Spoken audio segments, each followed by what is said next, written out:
Kiai As'ad Syamsul Arifin tidak peduli dengan cibiran orang yang mengolok-olok dia sepanjang perjalanannya. Waktu itu tahun 1924, Mbah As'ad masih sangat muda, gagah, tetapi ia berjalan dengan menggunakan tongkat. Sepanjang perjalanan dari Bangkalan menuju Jombang, menuju Tebu Ireng, orang memperhatikan dia sebab masih muda kok jalan membawa tongkat. Ada yang menyebutnya mungkin itu wali, yang lain menyebutnya mungkin dia sinting, majnun, gila. Tetapi Mbah As'ad hanya fokus pada sesuatu yang dibawanya, karena itu adalah titipan yang harus ia sampaikan dari gurunya Syekhuna Khalil Bangkalan yang dibawa kepada gurunya yang lain, Hadratus Syekh Mbah Hasyim Asy'ari. Sebelumnya Mbah Hasyim Asy'ari berdiskusi dengan Kiai Wahab Hasbullah. Mbah Wahab mengusulkan kepada Mbah Hasyim agar membentuk organisasi para ulama. Waktu itu belum memiliki nama, sehingga organisasi ulama saja atau disebut Jamiyatul Ulama. Mbah Hasyim sholat istikharah, dan hasil istikharahnya justru menunggu tanda-tanda dari guru mereka berdua, yakni Syekhuna Khalil Bangkalan. Apa yang dibawa oleh Mbah As'ad itu adalah jawaban dari apa yang mereka istikharahkan. Setibanya di Tebu Ireng, Mbah As'ad langsung menyerahkan dan menitipkan salam dari Syekhuna Khalil Bangkalan. Begitu senang Mbah Hasyim menerima salam itu sambil menanyakan tongkat yang diserahkan kepadanya. Ia bertanya, apakah ada pesan dari guruku? Mbah As'ad mengulangi apa yang dibacakan oleh Syekhuna Khalil waktu itu. Dalam Al-Quran dikatakan, wa ma tilka biyaminika ya Musa, dan apakah yang ada di tangan kananmu wahai Musa? Qala hiya asaya atawakka'u 'alaiha. Musa berkata, ini adalah tongkatku, aku bertumpu kepadanya. Wa akhushu biha ala ghanami, dan aku merontokkan daun-daun dengannya untuk makanan kambingku. Waliya fiha ma'aribu ukhra, dan bagiku masih ada manfaat lain. Qala alqiha ya Musa. Allah berfirman, lemparkanlah ia wahai Musa. Fa'alqaha, maka ia melemparkan tongkat itu. Fa'idha hiya hayyatut tasa, maka tiba-tiba merayap ular. Qala khudha wa la takhaf.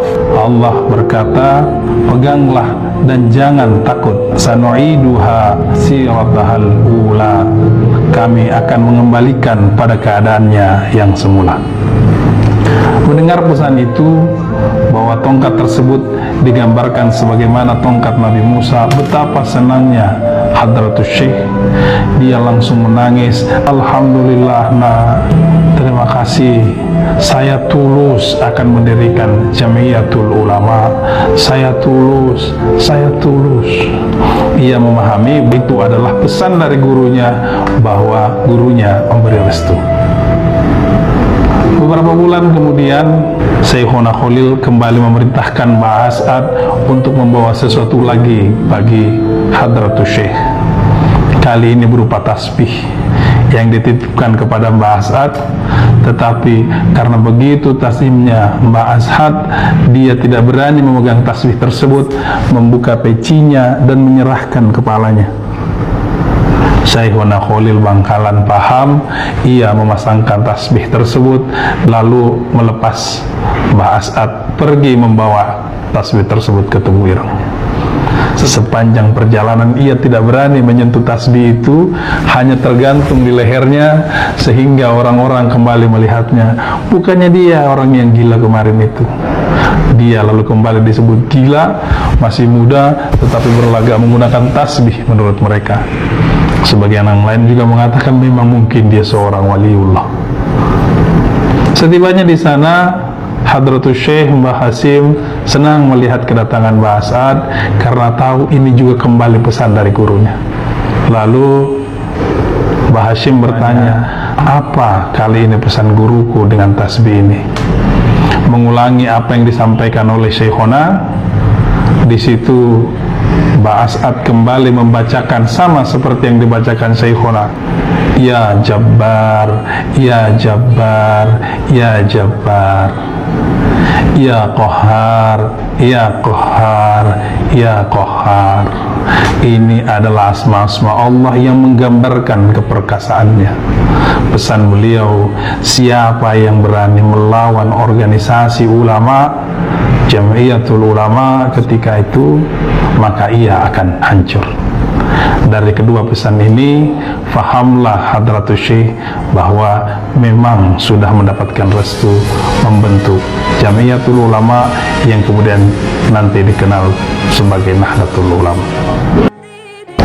Bersamaan dengan Mbah As'ad mondar-mandir dari Bangkalan ke Jombang mengantarkan pesan dari Syekhona Khalil kepada Mbah Hasyim Asy'ari, kota Mekah tahun 1924 justru mengalami kekacauan. Menyusul 1 tahun kemudian, tahun 1925, kota Madinah yang mengalami kekacauan. Karena dua wilayah tersebut kemudian dikuasai oleh rezim penguasa baru bernama Muhammad ibnu Saud, yang karenanya kedua wilayah ini kemudian dikenal sebagai wilayah Arab Saudi. Persoalannya adalah karena kehadiran Ibnu Saud tidak hanya mengambil alih wilayah, melainkan juga membawa paham yang ia ingin memaksakan pahamnya menjadi keyakinan paham negara dan menjadi penyeragaman seluruh pahamnya yang semula beragam di sana. Paham itu dibawa oleh Muhammad ibnu Abdul Wahab yang kemudian kita kenal sebagai Wahabi.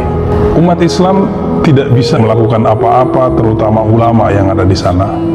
Mereka dipaksa mengikuti pemahaman itu, mengikuti aliran itu.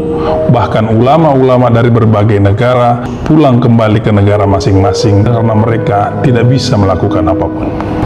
Di saat itu, saat Arab Saudi justru dikuasai oleh faham Wahabi, ada sosok Wahab yang lain yang berada di Nusantara yang justru bangkit dan melakukan perlawanan, sebab kondisi sudah semakin genting ketika Ibnu Saud dengan paham Wahabinya yang memandang ziarah sebagai sesuatu yang bid'ah dan ingin melakukan penyucian dari hal-hal yang mereka musyrik.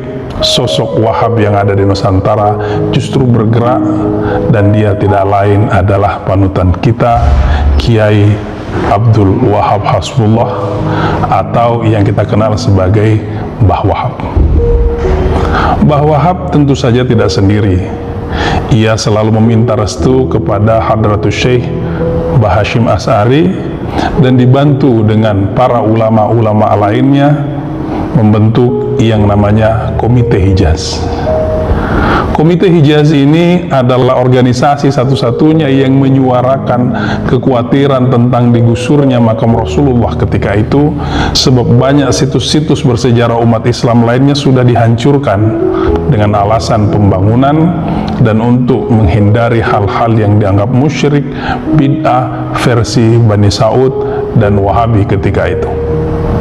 Maka Komite Hijaz dibentuk sebab wilayah Mekah dan Madinah di wilayah Arab dikenal sebagai wilayah Hijaz. Setidaknya ada 5 tuntutan yang diajukan oleh Komite Hijaz ini. 2 di antaranya adalah, pertama, meminta kepada penguasa yang baru untuk menghargai perbedaan mazhab, menghargai perbedaan pemahaman, khususnya sepanjang ia masih merujuk kepada 4 imam mazhab yang juga sebenarnya diakui oleh Bani Saud. Yang kedua, agar mereka tidak menghancurkan, melainkan justru meramaikan situs-situs bersejarah umat Islam, karena situs-situs bersejarah tersebut sudah diwakafkan menjadi bagian dari masjid.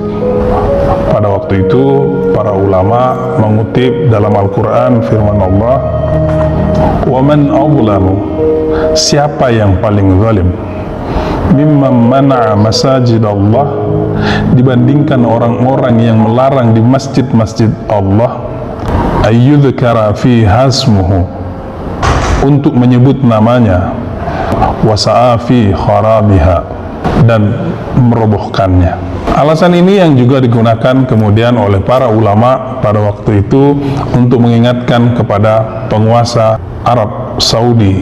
Akan tetapi mengingat tuntutan ini harus disampaikan oleh organisasi yang resmi, maka pada waktu itu bertepatan dengan tanggal 31 Januari 1926 dibentuklah organisasi yang bernama Nahdlatul Ulama, organisasi kebangkitan para ulama, Jamiyatul Nahdlatul Ulama. Sebutan Nahdlatul Ulama ini diusulkan oleh Kiai Mas Alwi Abdul Aziz. Sebenarnya kata Nahdlatul sendiri adalah kata yang sudah akrab dengan para ulama, sebab sebelumnya juga sudah dibentuk oleh Kiai Wahab Hasbullah organisasi Nahdlatul Tujjar atau kebangkitan saudagar, sehingga kata ini mudah diterima oleh para ulama ketika itu. Dengan demikian, atas perjuangan umat Islam, khususnya para ulama di Nahdlatul Ulama, maka selamatlah makam Rasulullah dan sampai sekarang masih bisa kita ziarahi. Tanpa peran para ulama di NU, kita tidak tahu apakah sampai saat ini kita masih bisa menemukan makam Rasulullah atau sudah digusur. NU bukan hanya organisasi yang hanya fokus pada persoalan Quran dan hadis, tetapi juga berusaha menjaga tradisi warisan-warisan para sahabat yang hidup sezaman dengan Nabi untuk generasi-generasi selanjutnya. NU kokoh berpegang pada prinsip al-muhafadzatu ala qadimis salih, mempertahankan sesuatu yang lama yang baik, wal akhdhu bil jadidil aslah, dan mengambil sesuatu yang baru yang lebih baik.